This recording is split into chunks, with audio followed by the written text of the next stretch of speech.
Hey everyone, this is il1keturtles for headsupsitandgo.com. I'm doing my first video today. I posted on 2+2 a couple of days ago looking for some good players to play at $80 to $110 heads up sit and goes on Revolution, and Sa1251, a headsupsitandgo.com coach, contacted me about that, and we arranged to record both sides and both put the footage up on headsupsitandgo.com. So I'm reviewing that today. We 3-tabled at 80s. My HUD will come up in a second, and I will go over the history that we have prior to this game.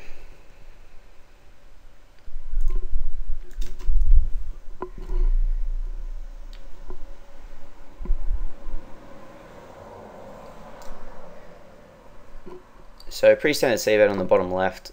It is interesting though because he does check raise a lot. So there's the HUD. So we've got 129 hands total.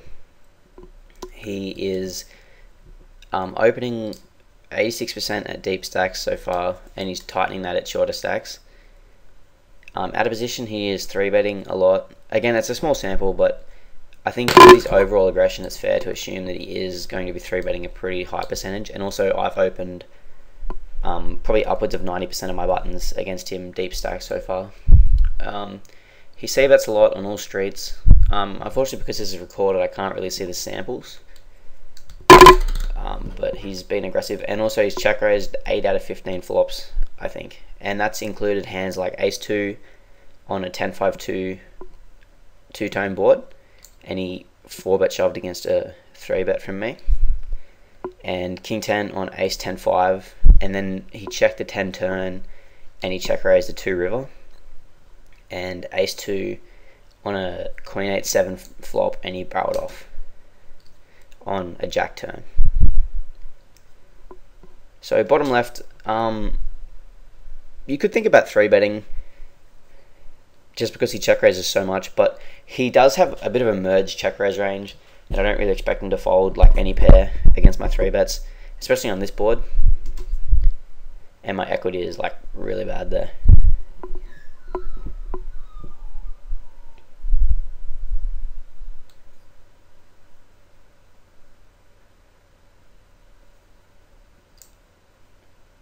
So as far as my pre-flop strategy goes, I will be 3-betting a little bit, probably around like 20%, I think. I'll also be playing fairly wide from both the button and the big blind because he's opening a lot, so I will be able to defend a lot of my big blinds, probably around 75% if you include my 3-betting. And on the button, I won't open 100% just because he's so aggressive out of the big blind, but I think open folding more than 20% of the time is like almost always a mistake. Heads up. At deeper stacks this is. So bottom left, I decide to float the flop. I think on a Jack or a 9, he is going to 3-barrel a lot because he's so aggressive. I also think on an Ace or a King, I don't expect him to barrel too much because they hit my perceived range a lot, so I will be able to lead some rivers there. And also, because of our prior history, I've played fairly passive against him, so I think that he should include 4x in my range here when I check call the flop. So I could potentially check raise on some later streets. So I check call on the top left, which is interesting. Again, it's just because he barrels so much, and I want to really strengthen my check call range from out of position in a lot of spots. I won't check raise as much as most heads up sit and go regs, just because I think it's worse for your overall ranges and overall balance. So top left, I just plan on just calling down 3 streets. Bottom left, I just decide to fold the turn, which I think is fine. I think it's interesting to note, I think on the bottom left there, he bet 100 on the turn, and on the top left, he bets 120 into the same pot size in different situations. Not really sure what his bet sizings mean, but I do expect that he's using fairly exploitative bet sizings in a lot of spots, which does come into play later.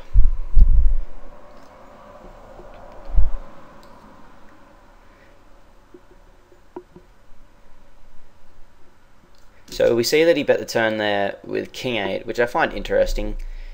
And he did bet for 120, and on the bottom left he bet for 100.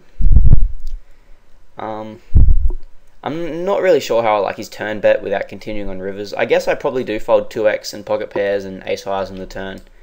So I think his bet's fine, actually.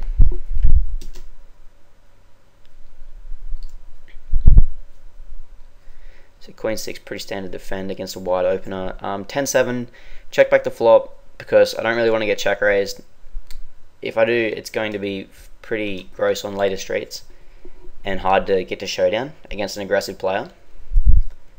Top right, I decided to check raise. I think it's kind of marginal. I'd rather if I had the queen of diamonds or like any like backdoor straight draw with a backdoor flush draw instead of this hand. I think if I start check raising hands like this, my frequencies could get too high, and also I just don't really have too much equity to continue on the turn. But I would be looking to bluff a lot of turns, particularly diamond turns, because I could obviously have some flush draws in my range here, or some backdoor flush draws. I'm probably not going to be able to continue on enough turns on the top right to make it good, and I think he is going to bet call this flop a lot. So the bottom left is an interesting hand. So the turn call when I check back the flop is pretty mandatory. Top left, pretty standard check back again. So on the bottom left, he leads again. I think that this is a spot where his bet sizing is probably fairly exploitative here. I think that, well, I'm not sure. I don't really have much sample with him in check back pots so far. I think we've played 5 and he's led 3 turns. That's just going off the HUD. But I think this is a spot where I'm actually at the top of my range, and I think against a good player, I should probably be calling here. The problem is his bet sizing is very value oriented, I think, and especially a lot of thin value. I would actually be more comfortable calling like a bet of greater than 3/4 pot here than his bet sizing, which sounds kind of weird and counterintuitive, but I think it makes sense. I do end up calling, and I believe he has queen 9, which I think makes sense for his bet sizing.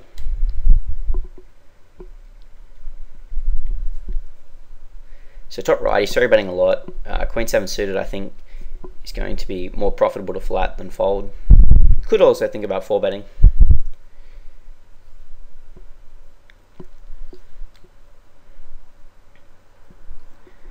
So the flop on the top right, I think peeling is probably the only play.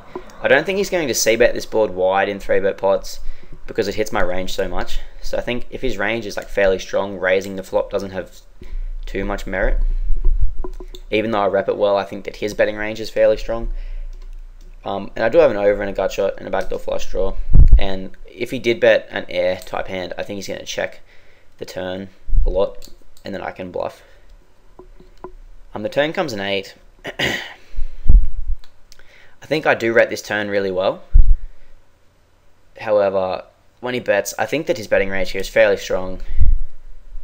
He might bluff with some like strong equity hands, but I don't think he's just pure bluffing there very much. I don't think there's much I can do.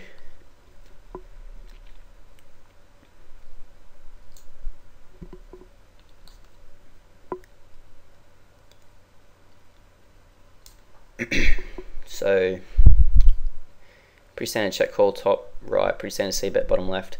So on the bottom left, I plan on, when this turn comes, I plan on value betting 3 straights if a flush misses. However, the river comes a 7, which is a really bad card. A few interesting hands, 3 interesting hands here all at once. So bottom left, I think that he does have ace highs and also some like flush draws and stuff, which I have showdown value against, but I don't expect to call on this run out. So I think it's a check back. Top left, pretty standard c-bet. Top right, he does barrel. So I think on the top right, it's a spot where I think I should either fold the turn or I should call the turn and call blank rivers, because I think on this turn card, his bluffing frequency is going to be very high, and I think he will continue on blank rivers a lot. And then the top left gets interesting on the turn. So on the top right, I do decide to call and call. Jack Jack 4 off is kind of close to a defend in the big blind.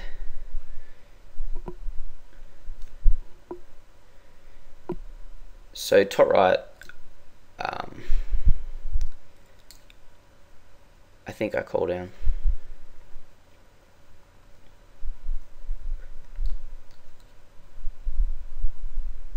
So the top left is it's an interesting spot. I think here my kicker doesn't play with the 5, so I do like checking the turn and bluff catching or value betting rivers. If I had a stronger ace, I would value bet. I think this is a turn where he could probably call me with a 7, but if I check the turn and bet the river, he will probably call with a 7 anyway, and he could lead a lot of his gut shot hands or just floats. I think you turn a lot of hands into bluffs because he reps the board so well. If he has a stronger range than me when he check calls the flop and and I check the turn. So I like a check for those reasons, but I did value bet. Just trying to bet because I'd bet here with some of my also this is a very bad bluff spot for me. It's a spot where his range is stronger than mine because I'm opening very wide and c-betting this board very wide, and his check call range is far more defined. So I think that it's a spot where my betting frequency in general should be very low. I'd limit my bluffing here to only like my strong equity parts of my air range, so like my flush draws or my 8-9 type hands. So because I'm checking back so much with all my air, I think it's good to also have some of my value in my check back range. And also because this isn't a 3 streets hand, I don't really lose any value, like compared to if I check back a 10. So bottom left, I c-bet the flop, pretty standard, and I do have some backdoors which I can continue on. The turn brings a second flush draw. I think about betting. I think I don't bet here, which I think is good. There's 2 flush draws out there and some straight draws. I think he's going to call me again with ace high. Obviously any flop flush draw, any 10, any 3, any pocket pair, I think he's going to call. I think my fold equity on the turn here is very minimal, and my equity is also very low.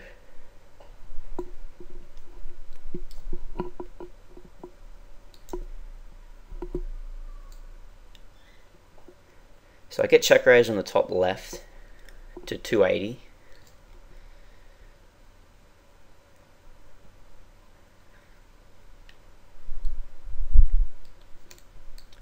So this is interesting because, as I said before, on an ace-10-5 board, I saw him check raise with king-10, and I've also seen him check raise with bottom pair hands on the flop. So it's actually somewhat tough to define his range here, and I also think that he is capable of turning, if he check called the flop with like an 8-6 hand, I think he is capable of turning that into a bluff.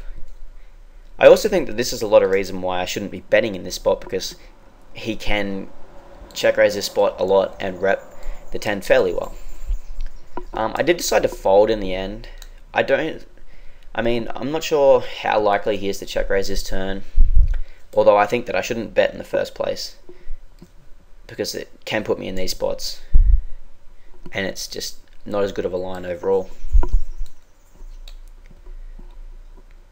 So the hand on the top right, I don't really like these stacks. It's too short to check raise and bet 3 streets, and it's too deep to check raise turns, I think, or check call and check raise rivers. I check call the flop. I think that his c-bet range on this board is probably going to be somewhat tight. I think a king I'm going to get barreled on a lot, and a 10 I might get some value. If we were deeper though, I wouldn't mind a check raise because there's so many turns that I can rep really well.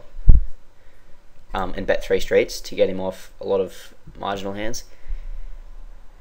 So I think this is my first light 3-bet on the top left. He hasn't really folded too many 3-bets in our history so far.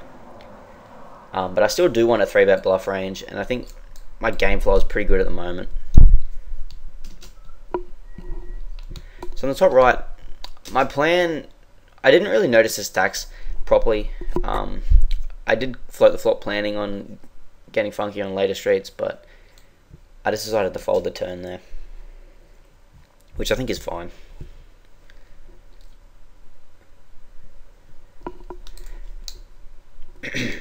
So pretty standard c-bet on the bottom left.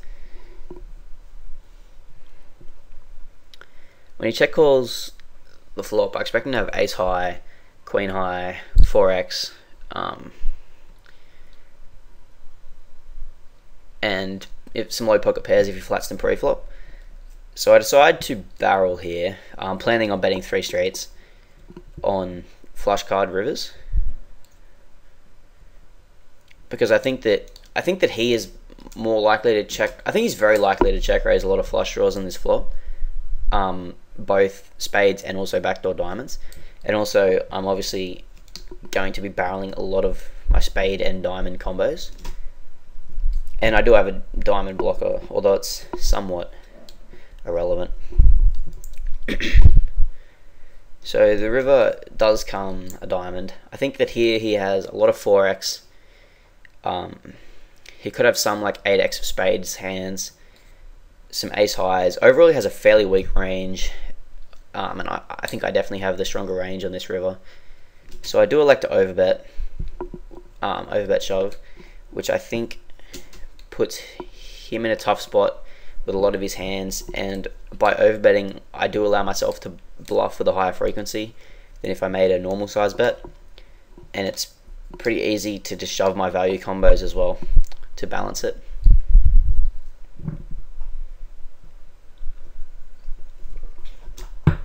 He does show up with queen 6 of diamonds, which is definitely in his range. I didn't discount that. I discounted spades more than diamonds, and also like I think some of his non-showdownable, like I think queen high has showdown value to check call the flop with, but I think if he had like say 6, 7 of diamonds, I think he's going to be check raising a lot of those type diamond combos on the flop because of his check raise percentage. So on the top left, he check raises on an 8-7-7 flop. It's kind of hard like to play back here again, which is why check raising can be effective, and it's why I don't see bet a lot of my weak pairs. I think here, like equity wise, I do better continuing just any 2 overs to the 9 than this hand, so I do like folding this hand. But I think because he does check raise wider value and he's going to have a lot of draws here that he could continue against a 3-bet, I think it'd be pretty bad to play back here with this hand.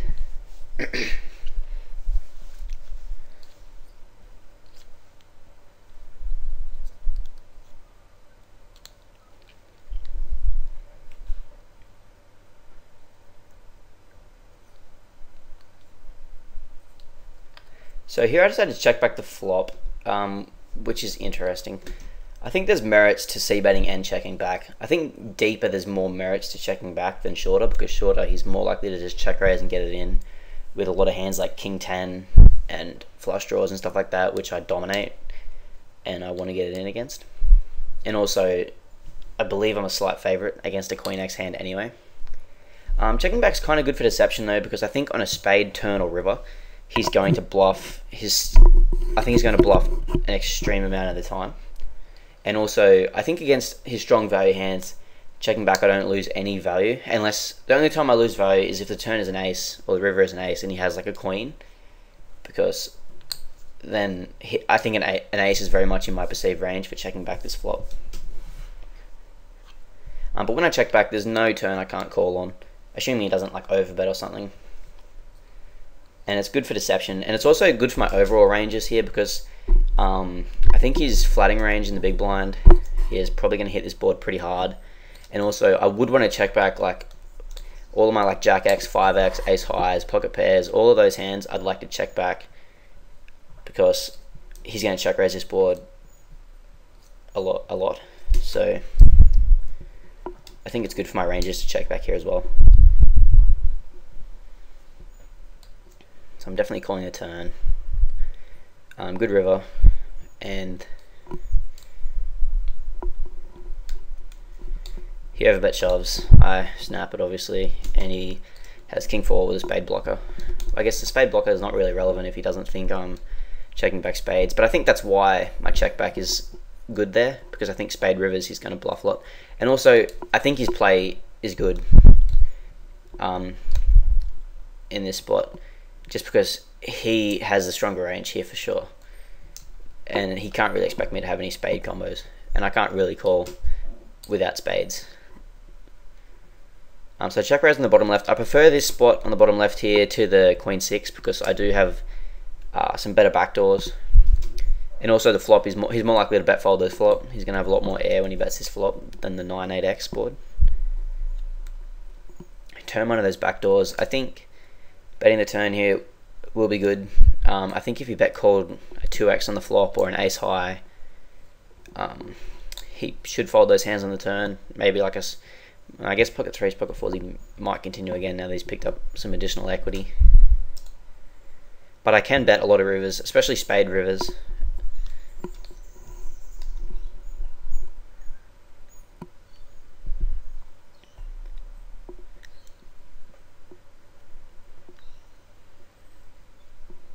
So I think here on the river he has a lot of 6x, a lot of queen x. He has some spades. I think he would also 3-bet some spades, especially the stronger ones. But I think on this river he's going to have way too many hands that just snap me if I bet.